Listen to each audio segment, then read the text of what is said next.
Je vais continuer à vous parler de la méthode de la psychanalyse, parce que ça le mérite, c'est un problème difficile. Et cette fois, je vais dériver de plus en plus vers l'éthique. Parce que vous vous en apercevrez, vous avez déjà dû vous en apercevoir dans mes cours précédents, de la méthode à l'éthique, il n'y a qu'un pas, et en fait, en psychanalyse, l'éthique et la méthode sont une seule et même chose. C'est pas pareil que l'éthique de la médecine, par exemple, ou qui s'appellerait plutôt une déontologie alors. Parce que l'éthique de la médecine, c'est d'être dans la science. C'est une méthode scientifique qu'il faut employer, c'est-à-dire qu'elle exclut le sujet. Et donc, puisqu'il n'y a pas de sujet à l'intérieur même de la science, à l'intérieur de la médecine, il n'y a pas d'éthique. L'éthique, donc une déontologie, elle est au-dessus. Ça veut dire que le médecin doit rester une personne morale, qui ne doit pas faire de conneries, au sens abuser de ses patients, etc. Mais en psychanalyse, dans la mesure où le sujet n'est pas exclu, qu'au contraire, le sujet fait partie de la méthode. Non seulement il fait partie de la méthode, mais c'est le but de la psychanalyse. Permettre à un sujet de s'accoucher de lui-même. Et pour ce faire, il se sert d'un levier. Ce levier est un autre sujet, c'est le psychanalyste. Le psychanalyste qui, dans la théorie lacanienne, dans la méthode lacanienne, doit s'éliminer, se neutraliser, mais chez les freudiens orthodoxes, c'est la même chose. L'analyse doit être complètement neutre, ce qui me semble aller à l'envers de cette découverte du sujet de l'inconscient.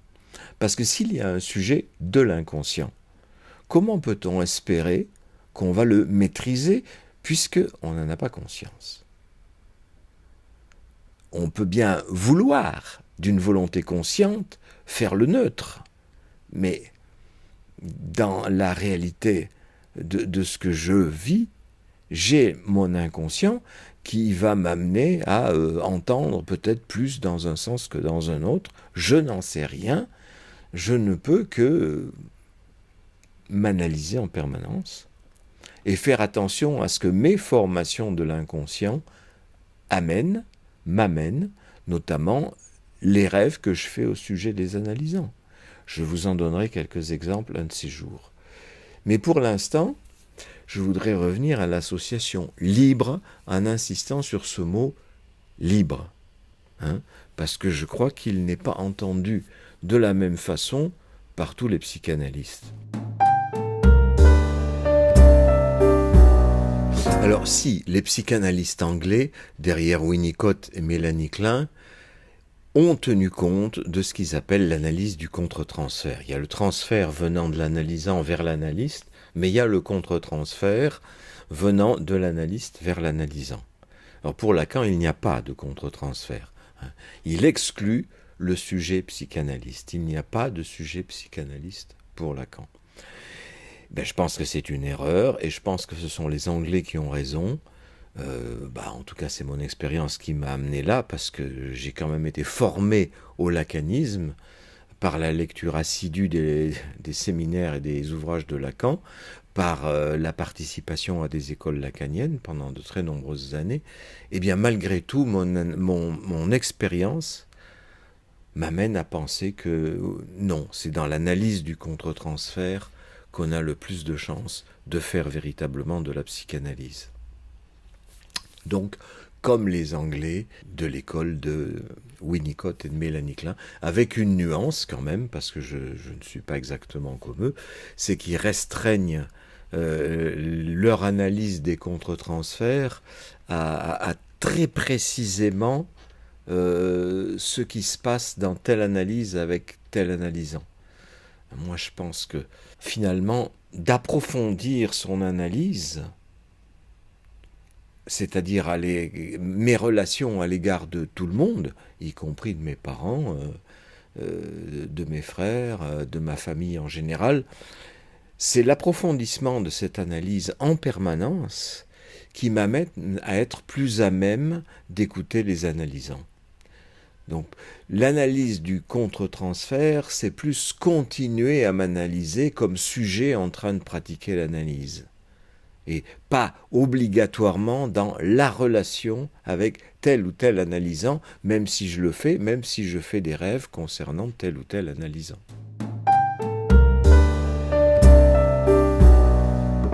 Alors l'association libre, ça amène plusieurs pistes de réflexion.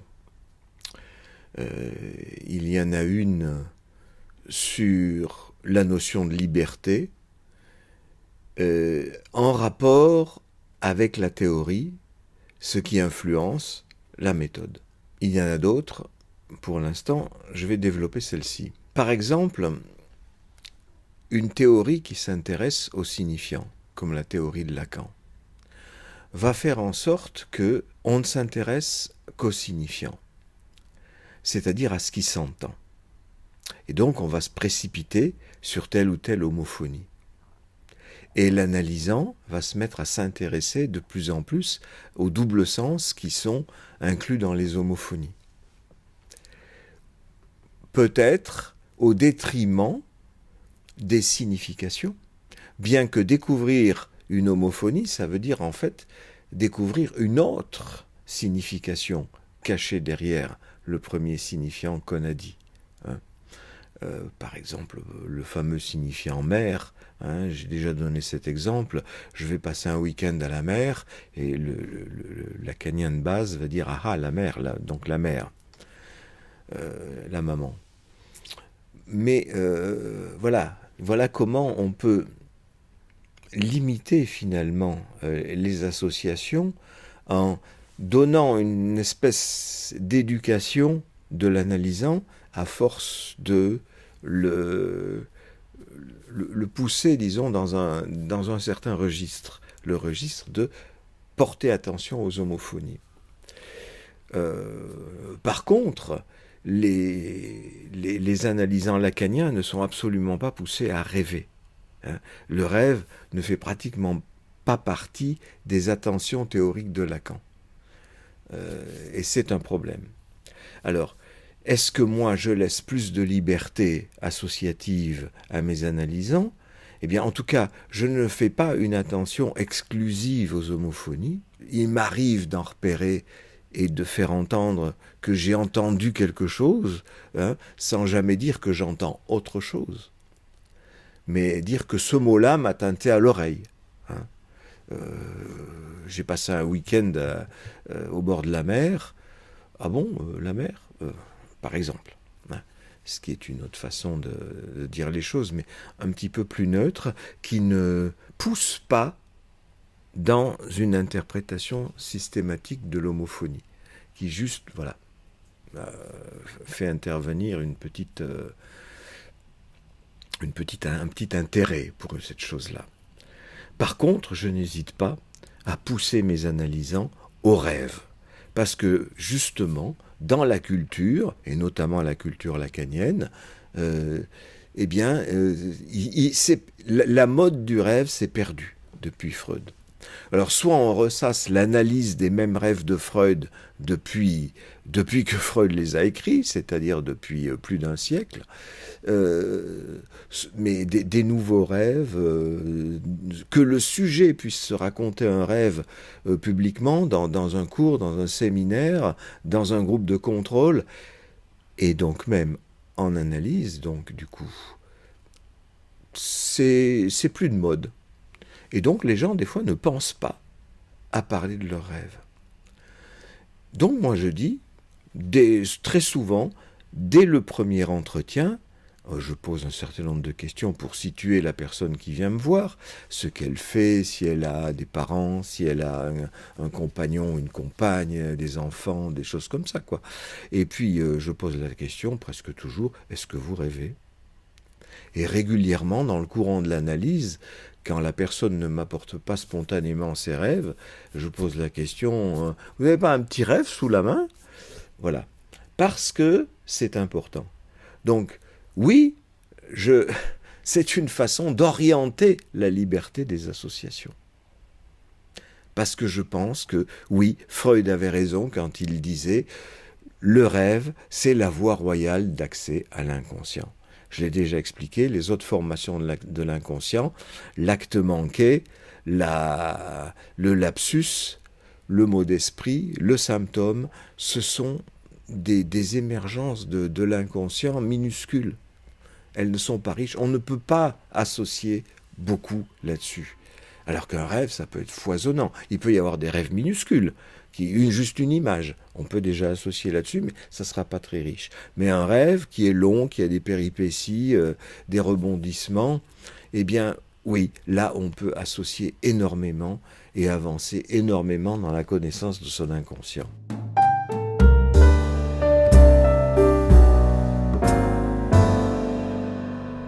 Alors, dans le champ lacanien, on a fait un grand mépris pour ce qu'il en est des significations.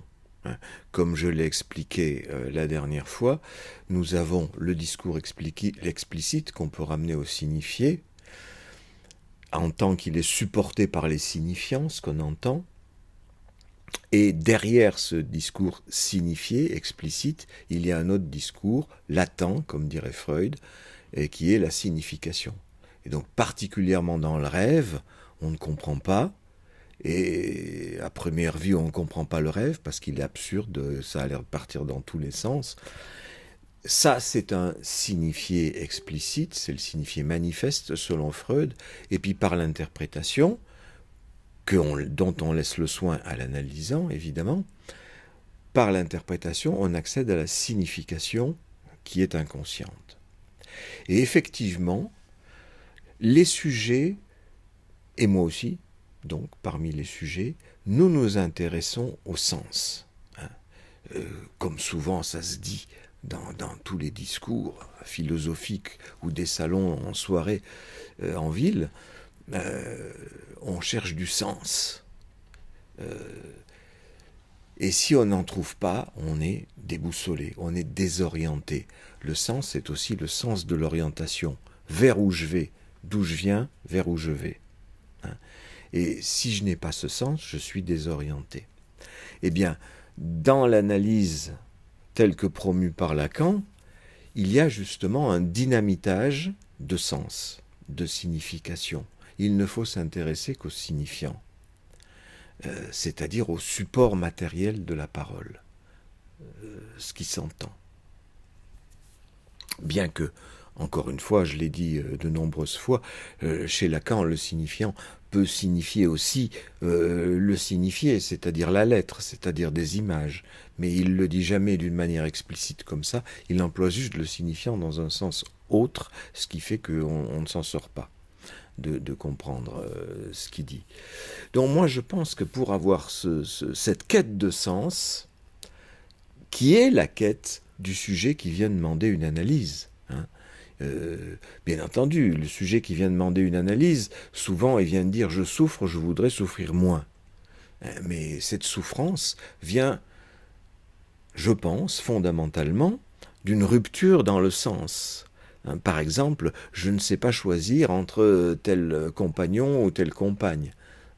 J'ai plusieurs choix qui s'offrent à moi et je suis complètement déboussolé, désorienté, c'est le cas de le dire. Je ne sais pas dans quel sens aller, vers la personne A ou la personne B. Et il peut y avoir même une personne C parfois. Ce ne sont pas des exceptions, nous le savons, tout le roman, tout le cinéma nous amène à nous questionner sur ces circonstances où on est désorienté, on ne sait pas quoi choisir. Mais ça peut être aussi le choix d'une profession. Papa voudrait que je fasse ingénieur, mais je voulais apprendre le violon. Ou l'inverse.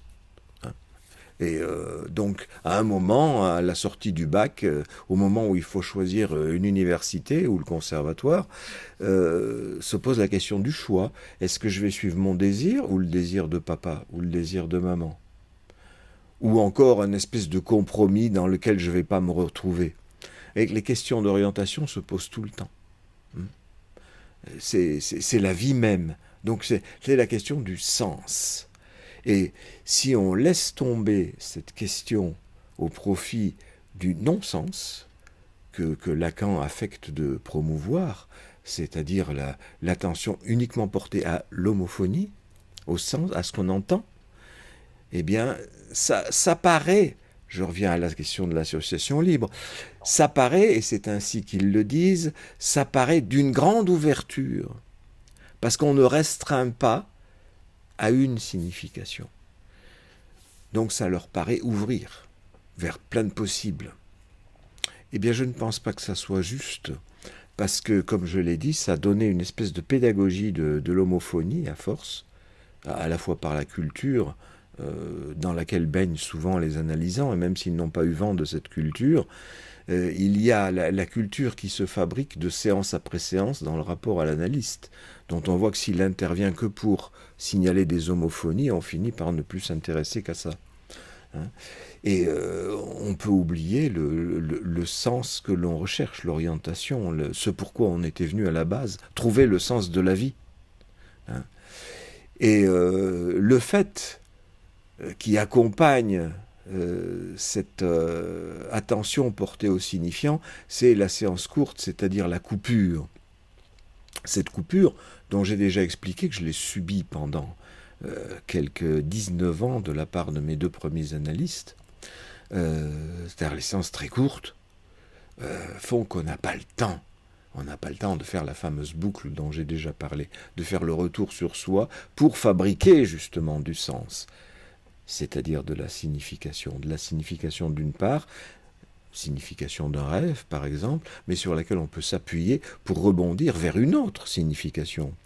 Donc c'est aussi une façon de concevoir la liberté, ce n'est pas du tout pour figer une signification, au contraire, c'est pour découvrir une signification sous le signifié, mais ensuite y prendre appui pour aller à la découverte d'autres signifiés dans d'autres rêves, et d'autres signifiés qui vont dévoiler d'autres significations, et ainsi de suite. Donc c'est ça qui me permettra d'être sujet. Le sujet, c'est celui qui a trouvé son orientation. Orientation qui peut aussi éventuellement être remise en question d'un jour sur l'autre, après tout, pourquoi pas, à condition que ça ne soit pas non plus la girouette, c'est-à-dire celle qui... il y en a beaucoup des gens comme ça, vous savez, qui donnent raison au dernier qui a parlé, et moi ça m'arrive aussi, parce qu'il y a des domaines où j'y connais rien, donc quand j'entends les gens parler, effectivement, comme je connais rien dans le domaine dont ils parlent, j'ai tendance à donner raison au dernier qui a parlé. Mais ça me dérange pas trop, parce que comme c'est des domaines qui m'intéressent qu'à moitié, c'est pas bien grave. Mais dans les domaines qui m'intéressent beaucoup, comme la psychanalyse, le sujet moi-même, dans mes choix, donc mes analysants, là, quand même, je sais un petit peu m'orienter. Maintenant, j'ai mis beaucoup de temps avant de trouver. Vous voyez que la question de la notion de la liberté, c'est-à-dire de l'ouverture, elle peut prendre diverses formes. Comme je l'avais raconté, de ce que j'ai subi dans mes séances qui étaient courtes pour moi, compte tenu de mes deux premiers analystes, je n'avais pas le temps je n'avais pas la liberté de faire ma boucle pour trouver mon propre sens. Donc ces deux premières analyses ne m'ont pas beaucoup permis d'avancer.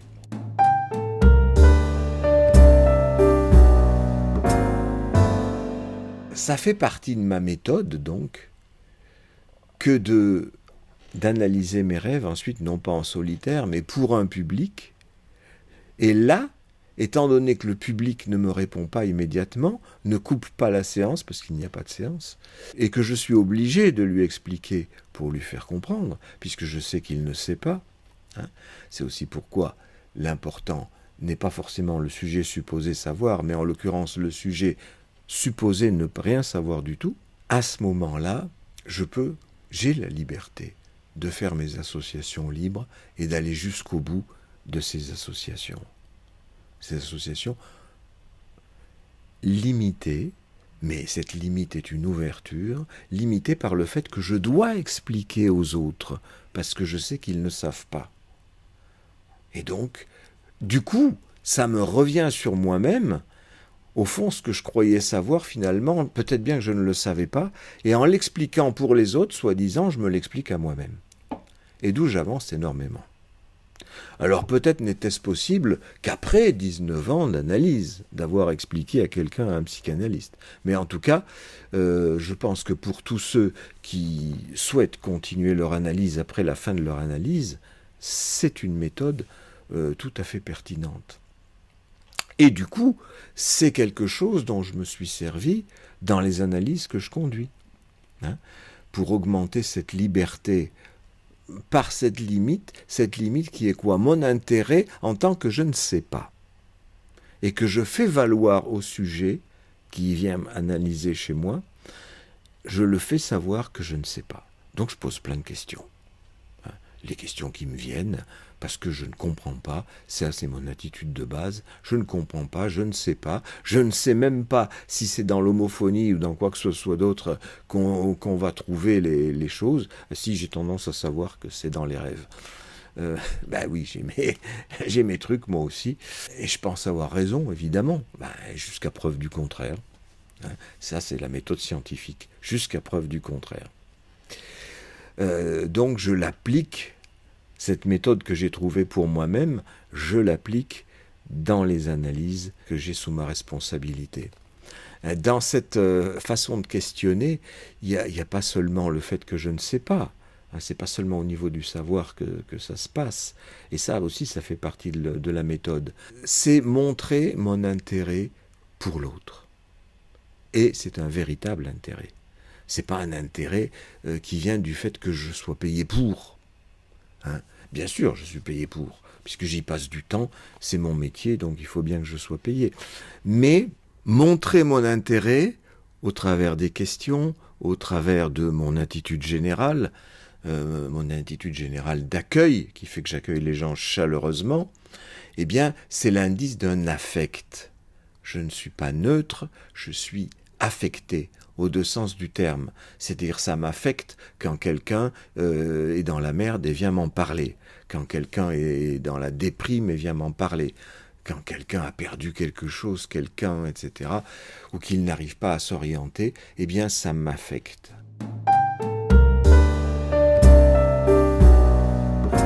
Et cet affect, j'en fais part, je ne le neutralise pas. C'est un outil de travail. C'est l'outil qui montre par lequel je suis troué, et dans ce trou, l'autre peut s'engouffrer. Il peut y engouffrer ses propres trous, c'est-à-dire ses affects à lui. Ils sont les bienvenus. Nous ne sommes pas là simplement dans un exercice intellectuel, nous ne sommes pas là seulement à la recherche de signification, parce que ça serait purement intellectuel, nous mettons en jeu aussi des affects. Et si la plupart des psychanalystes mettent l'accent sur la neutralité, moi je mets l'accent au contraire sur la convivialité. Un jour j'avais écrit une lettre à mon analyste, parce que ça faisait longtemps qu'il était en vacances, ça faisait longtemps que je ne l'avais pas vu, et j'étais très très mal, donc j'ai choisi de faire une séance écrite, de lui envoyer une lettre. Et j'avais mis en en-tête de la lettre « Cher Hugues », qui était son prénom, il s'appelait Hugues. Et on était dans les années 68, tout le monde s'appelait par son prénom, tout le monde se tutoyait. Là, je le vous voyais, mais je l'ai appelé par son prénom. Ça m'est venu tout naturellement, je ne me suis pas posé 36 000 questions. Mais quand je suis revenu chez lui, à la première séance, que je lui parlais de ma lettre, il m'a dit, sur un ton un peu hautain, « Mais qu'est-ce que c'est que ces appellations de copinage ?» Voilà, il ne faut pas être le copain de l'analyste. Ça, je l'ai entendu partout. Mais je suis désolé, moi je suis le copain de mes analysants. Parce qu'il y a de l'affect qui circule, et donc les analysants sont mes amis. Et je pense que ça compte beaucoup, parce qu'un ami, effectivement, on lui fait confiance. Il y a beaucoup d'adversaires de la psychanalyse qui la critiquent en disant « Ouais, bon, il suffit d'aller parler à un ami, c'est la même chose. » Et c'est vrai, parler à un ami, ça fait du bien. Les amis sont faits pour ça. Alors la différence, c'est que moi, non seulement je suis un ami, mais en plus, j'ai l'expérience de l'inconscient. Et donc, je peux entendre à la fois en ami et, avec de grandes oreilles, les oreilles de quelqu'un qui a ouvert, par son expérience, ses oreilles à l'inconscient. Donc, je ne neutralise pas. Ça ne veut pas dire que je fais des projections. Là, j'ai une neutralité, oui, mais je la restreins à cela.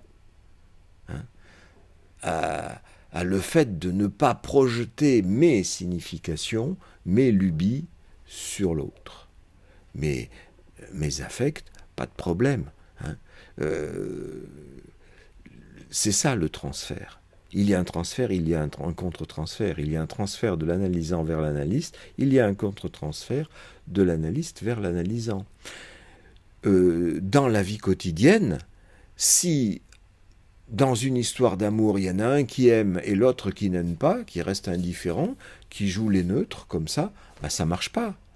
Il faudrait être complètement fou, ça peut marcher pendant quelques mois, peut-être quelques années, mais il faudrait vraiment être fou pour faire durer ça quelques années. Si l'autre est indifférent, ben on le laisse à son indifférence. On va chercher quelqu'un d'autre qui n'est pas indifférent, qui s'intéresse à vous. C'est avec quelqu'un qui n'est pas indifférent et qui le fait savoir. C'est à quelqu'un comme ça qu'on peut avoir confiance et se laisser aller à l'association libre. Hein, j'y reviens. J'ai fait tout un énorme détour, mais pour indiquer que voilà ce qui donne les conditions d'une possibilité d'une véritable association libre. Hein. Donc, l'affect que j'éprouve et que je n'ai pas honte d'éprouver et que je ne neutralise pas. On doit permettre aussi la liberté de l'association au sens de ne pas restreindre ni le vocabulaire, ni la syntaxe. J'ai vu des exemples dans des gens qui étaient en analyse avec Lacan, notamment Elisabeth Geblesco, dont j'ai lu le livre,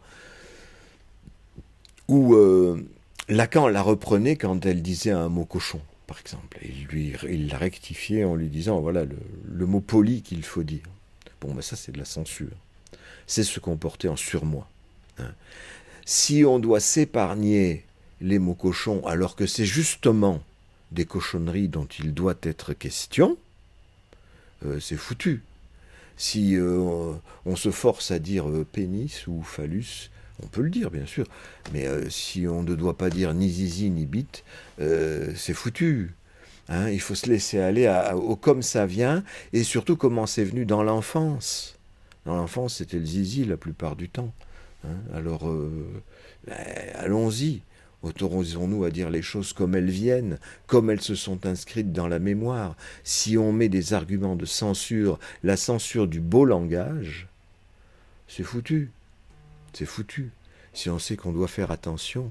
Alors, j'ai des analysants, justement, qui lâchent de temps en temps un gros mot, comme on dit. Ces gros mots qu'on interdit aux enfants, que tous les parents interdisent aux enfants. Ils ont tort, d'ailleurs. Et les analysants me disent « Excusez-moi du mot Je leur dis « Mais allez-y, mais n'hésitez pas. Hein, ça fait partie de mon rôle, ça fait partie de la méthode de dire, de faire savoir que tous les mots sont possibles, y compris les mots cochons, et on n'est pas là pour donner dans la dentelle ni de faire du beau langage. Hein. Il y a une formule de Lacan que je trouve déplorable, c'est qu'il dit l'éthique de la psychanalyse, c'est l'éthique du bien dire. Ah voilà, il faut parler bien. C'est quand même phénoménal. Alors les gens vont vous expliquer, oui, non, mais ça ne veut pas dire qu'il faut bien parler. Ça veut dire que le bien parler, c'est... Alors, tout un tas d'explications emberlificotées, auxquelles j'ai jamais rien compris d'ailleurs, tout simplement parce qu'il n'y a rien à comprendre. Hein. Il y a juste à comprendre que quand on dit l'éthique du bien dire, ça veut dire qu'il y a un idéal de ce que serait le dire en psychanalyse. Et tout idéal est l'allié du surmoi, c'est-à-dire de la censure. Il ne doit pas y avoir d'idéal. Je viens de dire un idéal. Donc il ne doit pas y avoir non plus d'idéal de ce qui doit être, même quand on dit qu'il ne doit pas y avoir d'idéal. On doit pouvoir laisser la liberté des associations venir, à tout point de vue.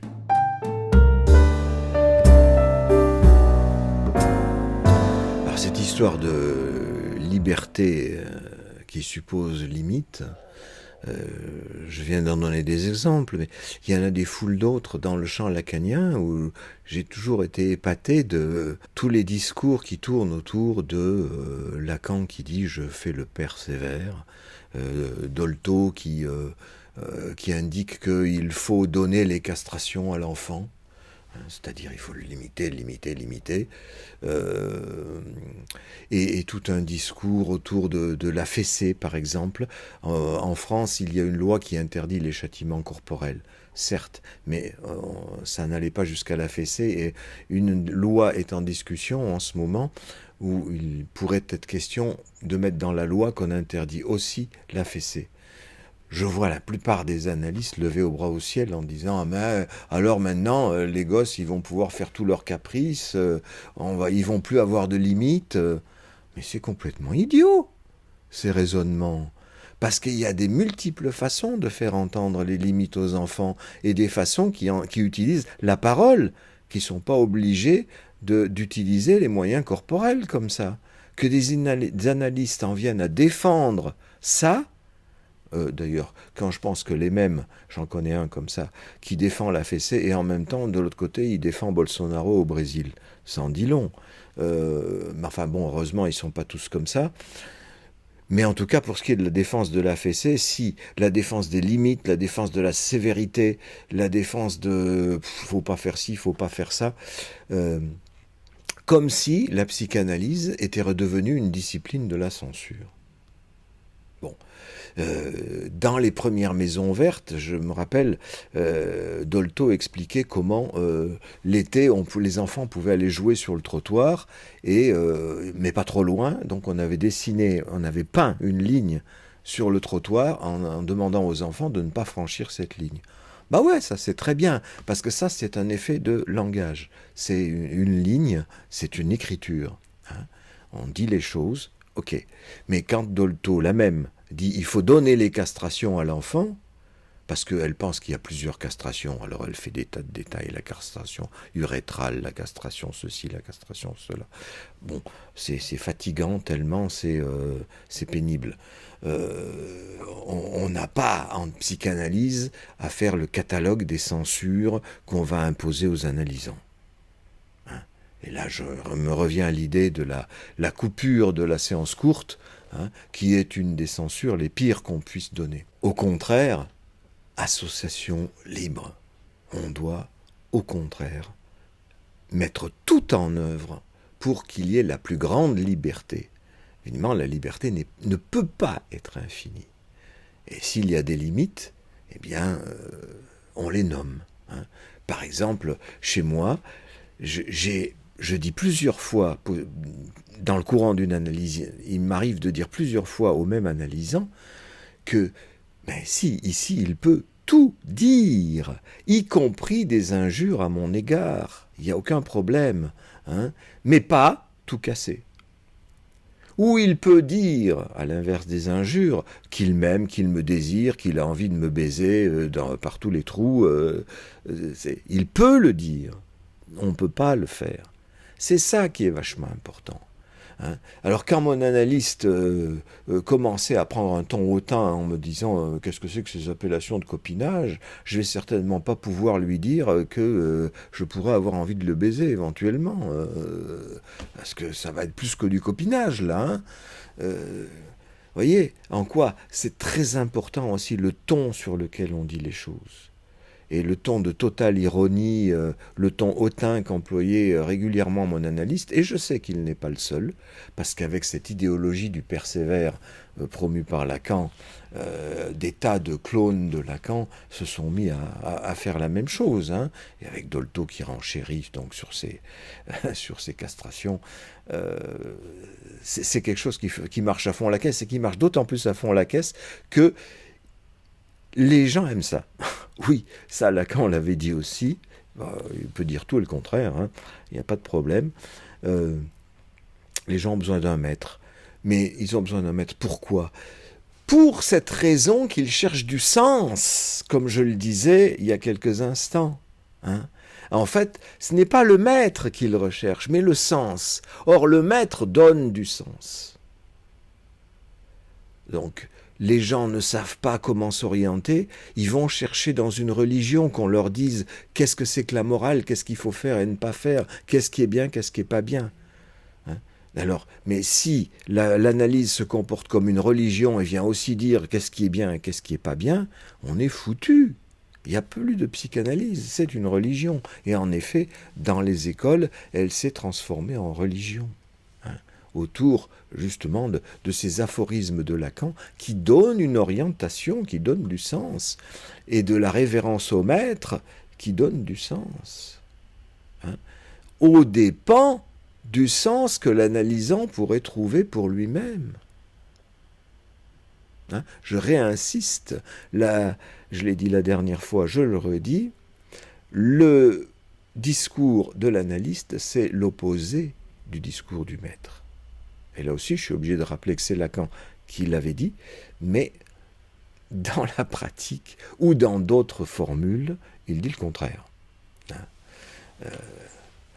Avoir un désir plus grand, comme s'il était capable de maîtriser l'inconscient, alors que l'inconscient, il est inconscient. C'est pas parce qu'on a beaucoup travaillé l'inconscient qu'on n'a plus d'inconscient. Et y compris quand on reçoit des analysants.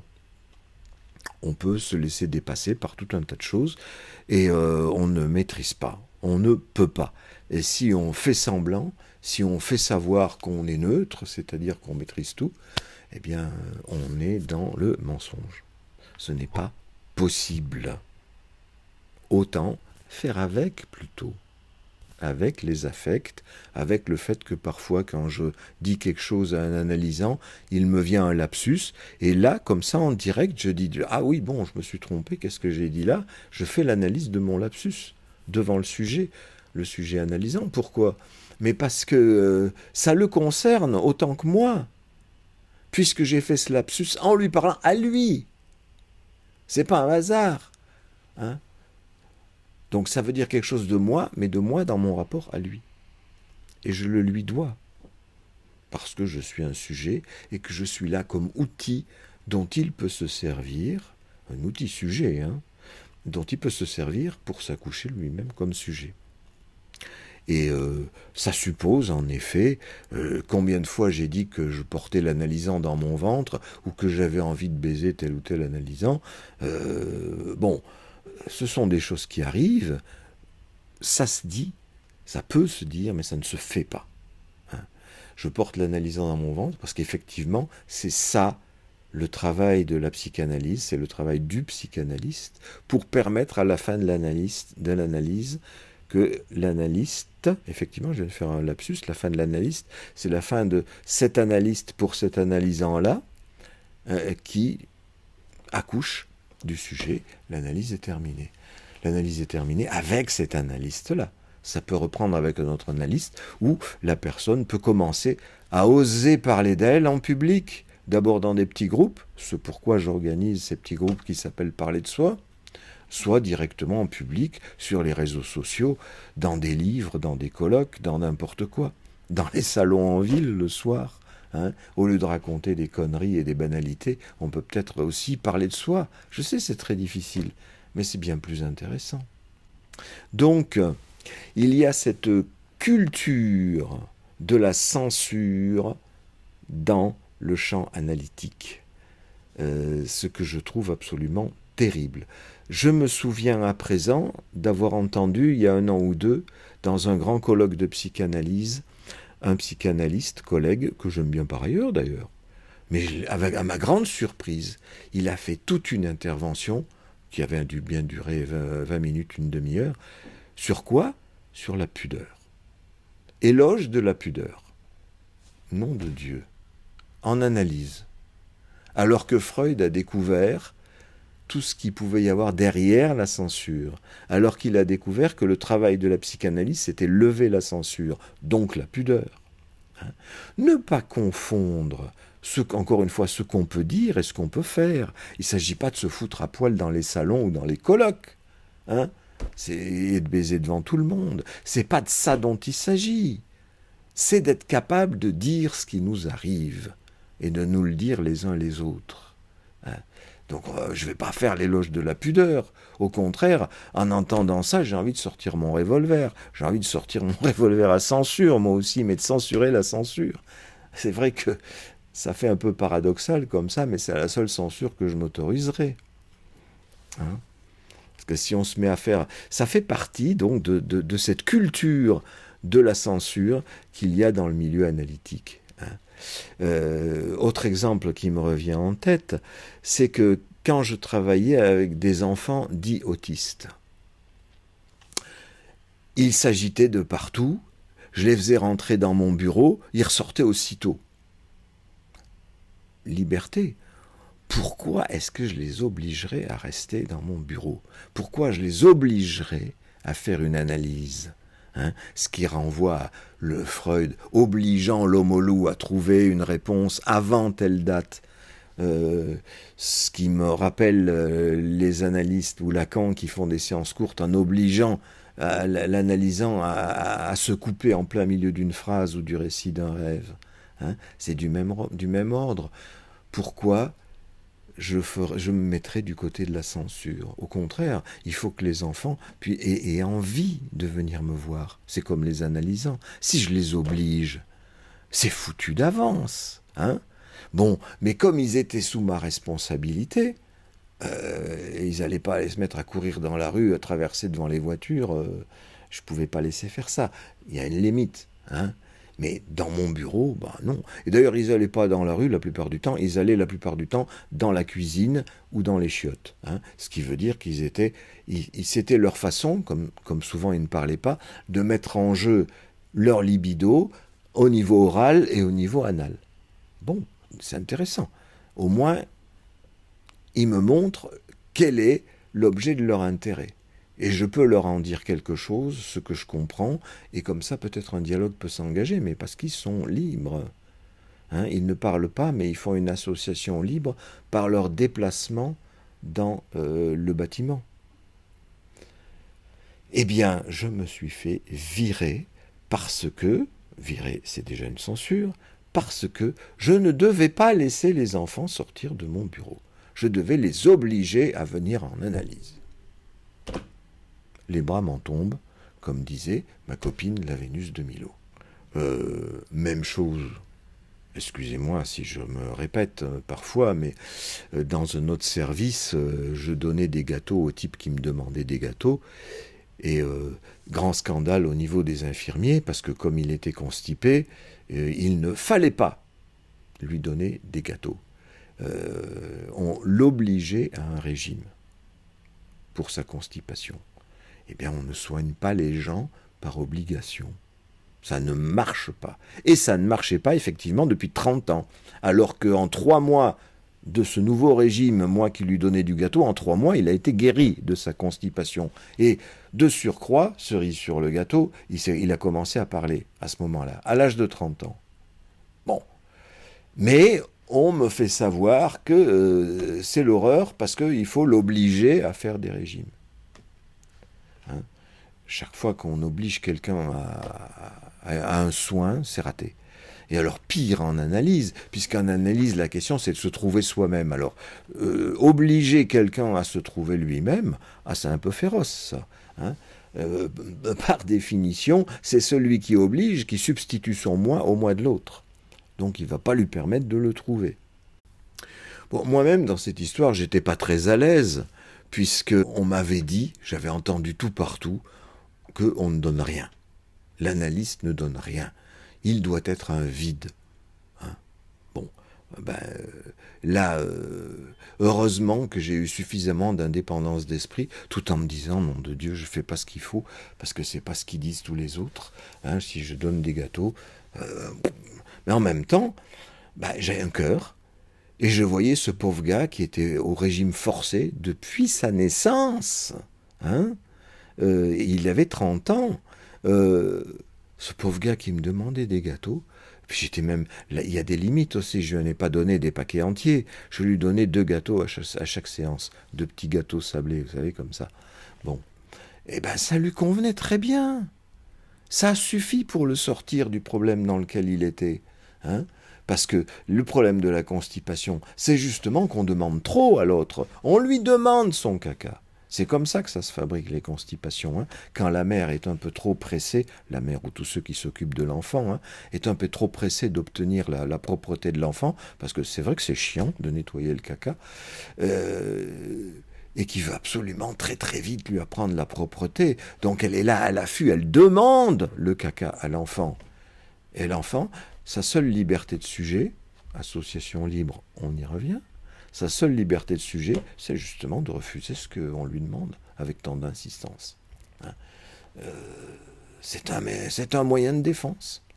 Et c'est ce que ce pauvre gars dont je parle avait mis en place d'une manière tout à fait excessive, puisqu'il se baladait avec un ventre, littéralement un ventre de femme enceinte, hein, de 9 mois, mais plein de merde.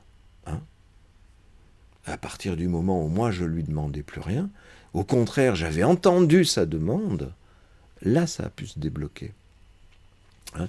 D'où l'intérêt, encore une fois, de ne pas mettre en place des obligations et des censures ridicules. C'est pas ça la psychanalyse. Hein. C'est pas mettre des limites à tout prix.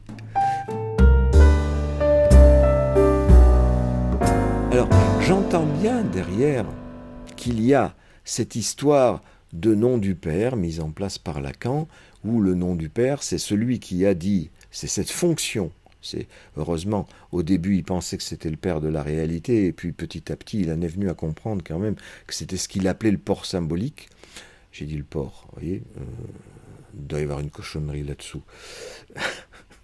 Mais le père symbolique, c'est-à-dire une fonction qui n'est pas forcément tenue par le père de la réalité, mais une fonction qui fonctionne pour la mère, et qui l'empêche de pratiquer l'inceste. Et l'inceste, c'est-à-dire, c'est pas forcément coucher avec l'enfant d'une manière sexuelle et matérielle comme ça, c'est conserver l'enfant comme son phallus à elle, ou mieux, le conserver à l'intérieur d'elle-même. C'est une tendance qu'ont toutes les femmes. Je condamne rien, je ne juge pas, c'est comme ça la structure humaine. Hein. Les femmes, s'imaginant qu'elles n'ont pas de phallus, remplacent ce phallus par un enfant, et quand l'enfant en est, c'est une perte pour elles, c'est terrible. Elles perdent ce phallus qu'elles avaient enfin à l'intérieur du ventre. Hein. Et bon, pour certaines, ça se passe très bien, tant mieux. Pour d'autres, on connaît très bien, on appelle ça le baby blues chez les psychiatres, la dépression du postpartum. C'est très connu. Mais il y a des dépressions comme ça qui se voient moins et qui font que ma mère m'explique à 30 ans le fonctionnement de la salière comme si j'étais incapable de le savoir, et mon père de faire son rôle de nom du père, fonction du père, de nom du père, et lui disant « Tu lui parles comme s'il avait 5 ans ». Et effectivement, ma mère de répondre avec la plus grande innocence du monde « Mais pour moi, il aura toujours 5 ans ». Hein, parce que jusqu'à 5 ans, visiblement, on peut rester le phallus. Après, on prend trop d'indépendance, c'est foutu. J'ai bien vu que ma mère s'intéressait beaucoup moins à moi après cet âge-là. Et qu'effectivement, c'est pas le seul exemple, j'en ai des tas, je vais pas tous vous les raconter, où ma mère, effectivement, prend cette posture de me garder comme son phallus. Hein. Eh bien là, il y a une limite à mettre. Ce n'est pas une censure. C'est parce qu'elle peut le dire, ma mère. Elle peut le dire, après tout. Comme toutes les mères, elles peuvent le dire, qu'après tout, c'est les bébés qui les intéressent plus que les enfants matures. Même si c'est pas vrai forcément pour toutes les mères. Hein. Je fais pas trop de généralité, là, j'espère. Mais il y a cette fonction du nom du père qui est la limitation de cette posture de la mère. La plupart du temps, effectivement, la mère a besoin d'une aide, comme ça, venue de l'extérieur. Une aide, c'est ce que font les pères en général. Mais laisse-le tranquille, mais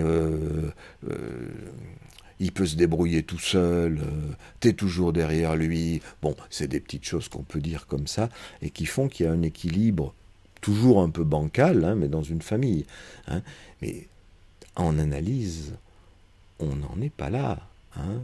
On n'en est pas à refuser systématiquement de donner quelque chose au prétexte qu'il faudrait faire fonctionner cette fonction du nom du Père. Hein. Ne jamais rien donner, donc même pas donner une parole de sympathie. Hein. Moi, je donne des paroles de sympathie, aucun problème. Hein. J'ai vu l'effet que ça avait avec les gâteaux. Les gâteaux, c'était une parole de sympathie, parce qu'il n'était pas foutu de comprendre autre chose, ce pauvre gars. Mais il l'a compris, là. Hein. Donc je donne des paroles de sympathie. Et j'espère que d'autres analystes le font aussi. Mais c'est pas ce qui se dit dans le milieu. Hein. Au contraire, ce qui se dit, ça va toujours dans le sens de la neutralité, la censure, je me tiens comme ça, comme une porte de prison.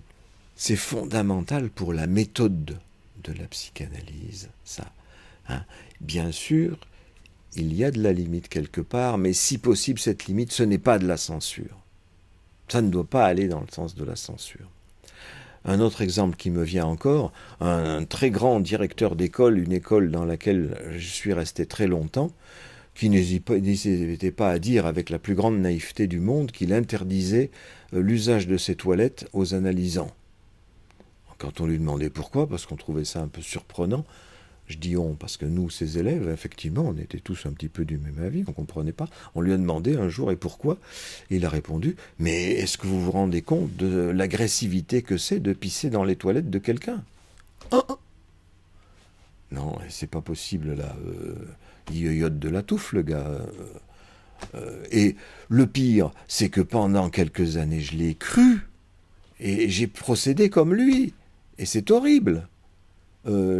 J'ai déconné, là. Je trouve que l'usage des toilettes, c'est la moindre des choses qu'on peut donner à quelqu'un. Oui, tu as le droit de pisser là où, justement, c'est prévu. Il y a une limite. La limite, c'est que c'est dans cet endroit-là, c'est pas ailleurs.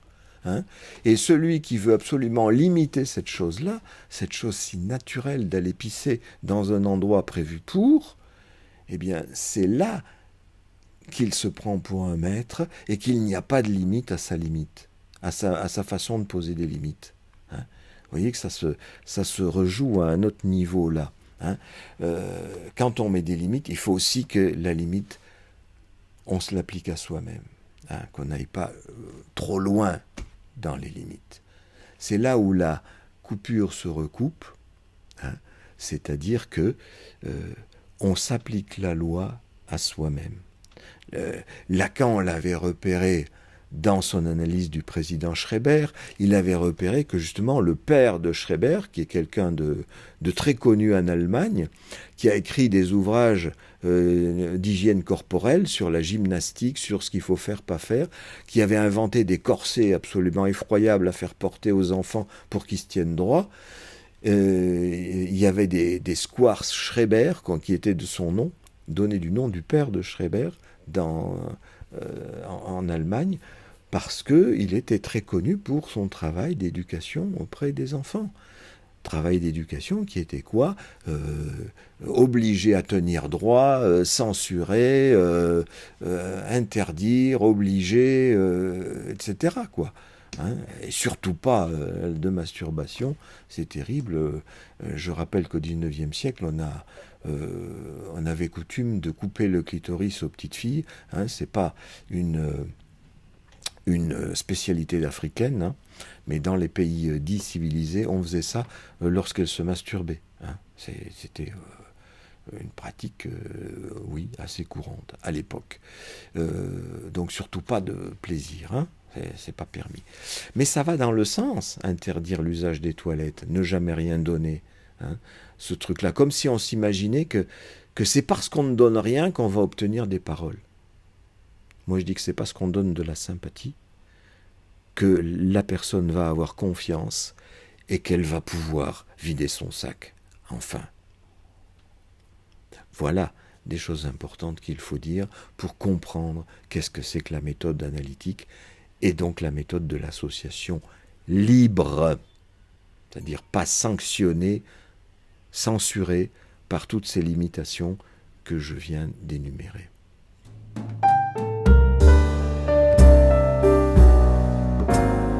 Une autre façon de tenir les limites, qui sont des limites aux limites, hein, c'est de tenir sur ce qu'on dit. Hein, par exemple, j'ai entendu trop souvent à propos d'enfants ou des enfants qui me racontaient que bon, ils attendaient papa ou maman à la sortie de l'école et puis papa ou maman étaient toujours en retard et des fois les oubliaient. Ça c'est terrible. Hein. Ou bien quand papa ou maman a promis tel cadeau pour Noël et finalement le cadeau il vient pas, ou c'est autre chose qui vient à la place. Hein. Ou le parent qui promet des vacances à tel endroit si l'enfant fait un effort à l'école, et finalement le parent il n'avait pas l'argent, il peut pas tenir sa parole. Voilà, c'est ça le truc, ne pas tenir sa parole. Hein. C'est vachement important. Bien sûr, il peut y avoir une certaine souplesse. Hein. C'est pas non plus d'une rigidité dingue ce qu'il faut mettre en place, mais simplement ce fait-là, respecter sa propre parole, c'est aussi respecter celle des autres. Et respecter celle des autres, c'est aussi ne pas les interrompre à tout bout de champ. Hein.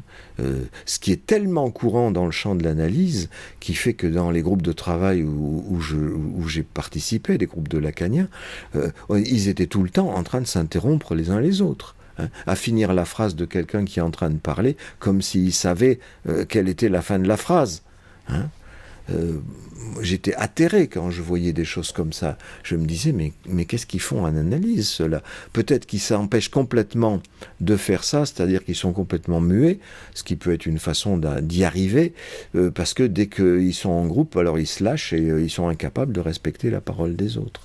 Respecter sa propre parole, c'est fondamental pour les enfants, mais aussi pour les adultes, et aussi pour les analysants. Hein. Et il ne s'agit pas de changer tout le temps. Dans les mémoires, le journal d'Elisabeth Geblesco de son contrôle avec Lacan, elle indique à quel point Lacan changeait tout le temps la date des rendez-vous. Je veux vous voir telle date. Il disait comme ça. Hein. Je veux vous voir dans 15 jours. Je veux vous voir. Et elle, des fois, elle venait de Nice. Et ça lui coûtait très cher, à la fois le train et puis l'hôtel. Des fois, elle avait réservé, donc elle avait déjà son billet, il fallait tout changer. Ça lui coûtait un fric fou. Et elle n'osait rien dire. Elle n'osait rien dire parce qu'elle était dans un transfert absolument phénoménal à l'égard de Lacan. Lacan avait toujours raison, elle râlait un peu parce que ça lui coûtait cher, ça lui changeait ses plans, pour sa vie familiale, ça la foutait en l'air. Mais bon, la parole du maître était fondamentale pour elle. C'est ce qui déclenchait son amour de transfert. Eh bien, un maître, voilà, on avait l'exemple d'un maître là qui ne respectait pas sa propre parole et donc il ne respectait pas ses analysants. Et de ce fait, elle aussi, elle dit dans son journal, très souvent il y a des notations comme ça, je n'ai pas osé lui dire, je n'ai pas eu le temps de lui dire, etc., etc., etc. J'entends déjà l'argument qui va venir des lacaniens. Oui, mais c'était son affaire, elle avait qu'à dire. Oui, mais quand quelqu'un vous laisse pas le temps parce qu'il fait une séance de 3 minutes, elle l'indique, hein, Geblesco, que des fois il l'a gardé 3 minutes, et très rarement plus d'un quart d'heure. La plupart du temps, ça oscillait entre 5 et 10 minutes. Hein. Donc j'imagine que ça devait être pareil pour les autres aussi. Hein. Eh bien, quand on a quelqu'un qui ne respecte pas la parole de ces deux façons, déjà il ne respecte pas sa propre parole au niveau des rendez-vous, et ensuite qui coupe comme ça, qui empêche les gens de parler, c'est difficile après d'oser dire, effectivement. On se dit, mais qu'est-ce que je vais lui dire ? Qu'est-ce que je vais pouvoir trouver ? Ça aussi, c'est tout le temps dans les mémoires, dans le journal de Geblesco. Qu'est-ce que je vais pouvoir trouver qui l'intéresse, qui fait qu'il va me garder un peu plus longtemps, qui fait qu'il va avoir les yeux qui brillent. Elle a cette notation. Et elle s'aperçoit que ce qui l'intéresse le plus, c'est son séminaire, effectivement, et que quand elle lui parle de son séminaire, de la théorie, là, il a les yeux qui brillent, là, ça l'intéresse, il la garde un peu plus longtemps. Mais quand elle lui parle d'elle ou de ses analysants, alors là, c'est souvent que elle note elle-même, malgré son amour infini pour Lacan, elle note elle-même qu'il n'écoute pas, il s'en souvient pas. Bon, c'est pas ça effectivement qui peut déclencher la confidence et le fait que quelqu'un va avancer en analyse, entre autres analyser son transfert, ce qui visiblement n'a pas pu être le cas chez Madame Geblesco, qui reste complètement tétanisée dans son amour pour Lacan et n'a pas pu l'analyser. Hein, ça ne lui a pas été possible. Voilà, donc quelques indications dont j'espère que vous pourrez faire votre miel quant à l'attitude à avoir, c'est-à-dire la méthode du psychanalyste.